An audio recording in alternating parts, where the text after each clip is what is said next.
উমার ফারুক রাদিয়াল্লাহু তাআলা আনহু উনি অর্ধেক পৃথিবীর বাদশা। উনি একদিন মসজিদে খুতবা দিচ্ছেন। খুতবা পড়তে পড়তে এক যুবক সামনে দাঁড়াছে বাঘের মতো, আল্লাহু আকবার, বাঘের মতো দাঁড়াছে, দাঁড়িয়ে বলতেছে, হুজুর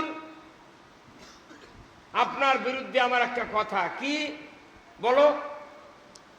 তখন বলিচ্ছে যে আমরা সবাই জামার জন্য কাপড় পাচ্ছি, আমাকে জামা হচ্ছে খাটো, আপনারটা বড়। কে হাসলেন? কে আপনার জামা বড়? কে?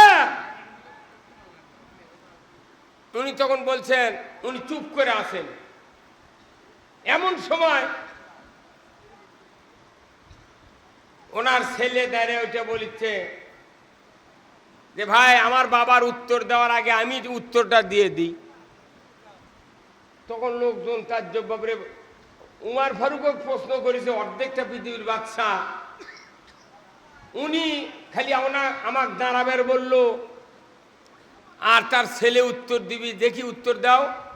ছেলে বলতেছে, ভাই আমার আব্বাও কাপড় পাচ্ছে, আমিও পাচ্ছি, দেখলাম যে আমার আব্বার কাপড় দিয়ে, আব্বা যে লম্বা মানুষ, মসজিদের ইমাম, তামাম অর্ধেকটা পৃথিবীর বাদশা, তার জামাটা খাটো হয়ে যাচ্ছে, অতএব আমার জামার কাপড়টা আমি আমার আব্বাকে দিয়ে দিছি।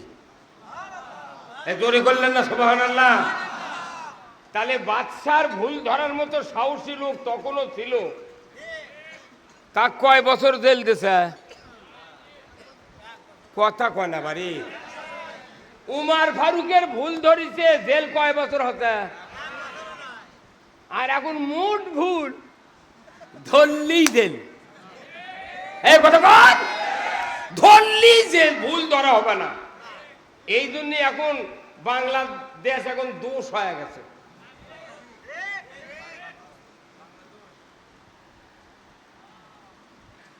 এখন আপনি শোনেন, হয়তো দুই হুজুরক বসবার করলাম, ইমামকে দোষ দিলাম, হয়তো মন খারাপ করবে, হয়তো যদি ইমাম হয়ে থাকে, আমি তো জানি না।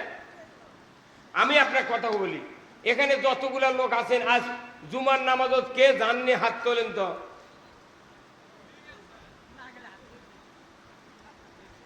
না গেলেই তো হাত তোলা লাগবে। তাহলে বোঝা যাচ্ছে সব গেছে, আলহামদুলিল্লাহ। আচ্ছা, আপনার দ্বারা 10 বছর, 20 বছর, 30 বছর, 40 বছরের নামাজ পড়ছেন, ইমাম সাহেবের দায়িত্ব ওই মসজিদের ওই মহল্লার যত মুক্তাদি আছে তাদেরকে জান্নাত নিয়ে যাওয়ার দায়িত্ব। বসেন বসেন, শোনেন, কথা বোঝা গেল? ইমামের দায়িত্ব মুসল্লির সকল মুসল্লিকে জান্নাতে ঢুকানোর দায়িত্ব পালন করতে হবে। আর মরার আগে যে নির্দেশ আছে কোরআনে, এই নির্দেশগুলা হাতে কলমে বুঝে দেওয়া লাগবে যে তুমি তো মরবি, তাহলে মরার আগে কোনো এই পরিমাণ ডিগ্রি অর্জন করা লাগবে। তাছাড়া যেন মরো না বাবা, এটা দায়িত্ব কার? ইমামের। এই দায়িত্ব যদি পালন না করে, যে কয় বছর হলে ইমামতি করছে, এই টাকা মুসল্লির ওই মসজিদের মোতাল্লিক ফেরত দেওয়ার বাড়িতে যাওয়া লাগবে। তাছাড়া ওর বাটাম ফাটাবি। তোমাকে জুব্বার আর ওই টুপির আর ওই জায়নামাজের বেরন দেখার জন্য তোমাকে ইমামতি দেওয়া হয় না।